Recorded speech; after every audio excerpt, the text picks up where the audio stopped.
ఈరోజు మీ ద్వారా అందరి ఓటర్స్కి కూడా తెలియజేయడం జరుగుతున్నది.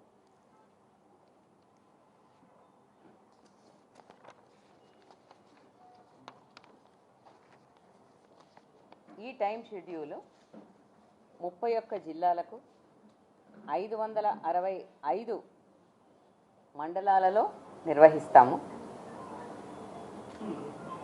ఎంపీటీసీల స్థానాలు 5749 గాను, జెడ్పీటీసీ స్థానాలు 565 గాను, పోలింగ్ లొకేషన్స్ 15302 ఎంపీటీసీస్కి, 31377గా గాను నిర్ణయించడం జరిగింది. ఈ వివరాలన్నీ కూడా మీకు మేము పొందుపరిచి ఇస్తాము. టోటల్ జీపీస్ 12733 గాను, అలాగే వార్డులు 1,12,288 గాను, పోలింగ్ స్టేషన్స్ 1,12,770గా ఖరారు చేయటమైంది. జీపీ పోలింగ్ స్టేషన్స్ అంటే సర్పంచులకు నిర్వహించే ఎన్నికలకు గాను పోలింగ్ స్టేషన్స్ 15,522 గాను నిర్ణయించడం జరిగింది.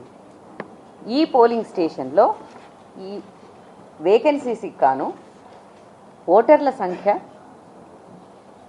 Male 81,65,894, female 85,36,770, others 504.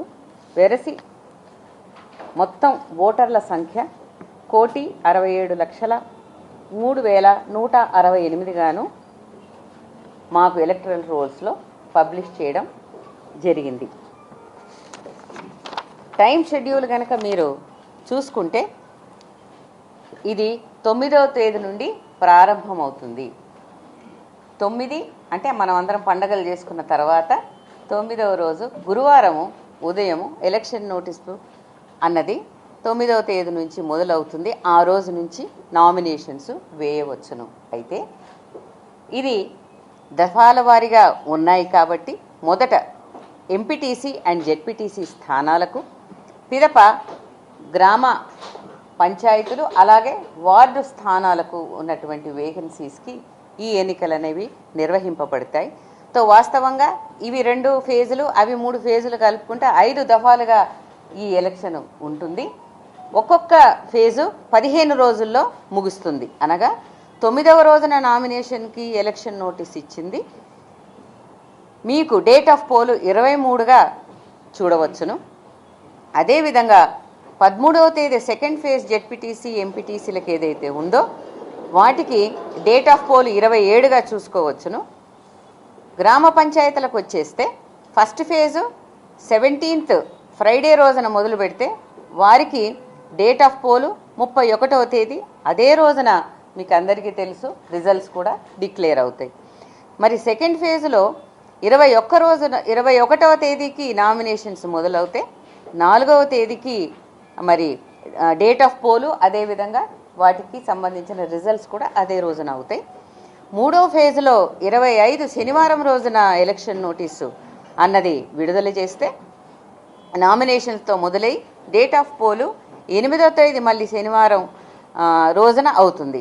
ఇవన్నీ ముగిసిన పిదప 11వ తేదీన ఎంపీటీసీ అండ్ జెడ్పీటీసీ కౌంటింగ్ అనేది ముగుస్తుంది. కాబట్టి దీన్ని బట్టి ఈ 5 దఫాలని 9వ తేదీ అక్టోబర్న మొదలుపెట్టి 11వ తేదీ నవంబర్కి ఇవి ముగియడం అన్నది ఈ యొక్క టైం షెడ్యూల్లో మీరు చూడవచ్చును.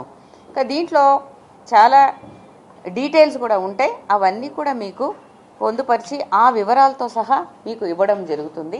ఈ మొత్తం టైం షెడ్యూల్ని గెజెట్ ద్వారా కూడా మొత్తం అన్ని జిల్లాలకు, అన్ని డిస్ట్రిక్ట్ ఎలక్షన్ అథారిటీస్కి కూడా మేము ఇవ్వడం జరుగుతుంది. ఈరోజు ఈ అనౌన్స్మెంట్కు ఈ క్షణం నుంచే ఎంసీసీ కోడ్ అన్నది మాత్రం వస్తుంది. నోటీసు 9వ తేదీ ఉన్నప్పటికీ మోడల్ కోడ్ ఆఫ్ కండక్ట్ ఇప్పుడు ఈ క్షణం నుంచే అమలులోకి వస్తుంది. కాబట్టి నేను మీ అందరి తరఫున కూడా మరి రాష్ట్ర ప్రభుత్వం వారిని, అలాగే మన దగ్గర ప్రత్యేకంగా విచ్చేసినటువంటి డీజీ గారికి మరి ఏమని డైరెక్షన్స్ ఇస్తున్నాము అని అంటే ఈ ఎంసీసీ కోడ్ చాలా జాగ్రత్తగా పటిష్టంగా పకడ్బందీగా నిర్వహించడానికి చాలా అవసరం కాబట్టి ఎన్నికల సందర్భంలో ఆ ఎంసీసీ కోడ్ను చాలా జాగ్రత్తగా నిర్వహించాలని చెప్పేసి వారిని నేను కోరుకుంటూ ఉన్నాను.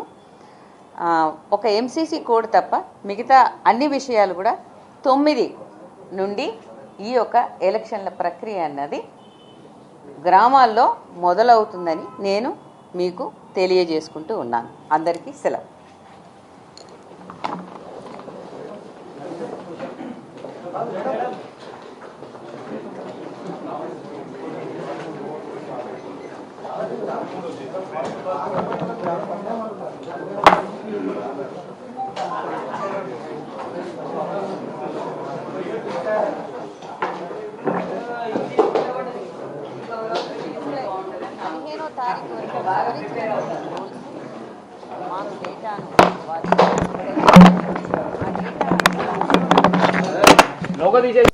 మండలాల వారీగా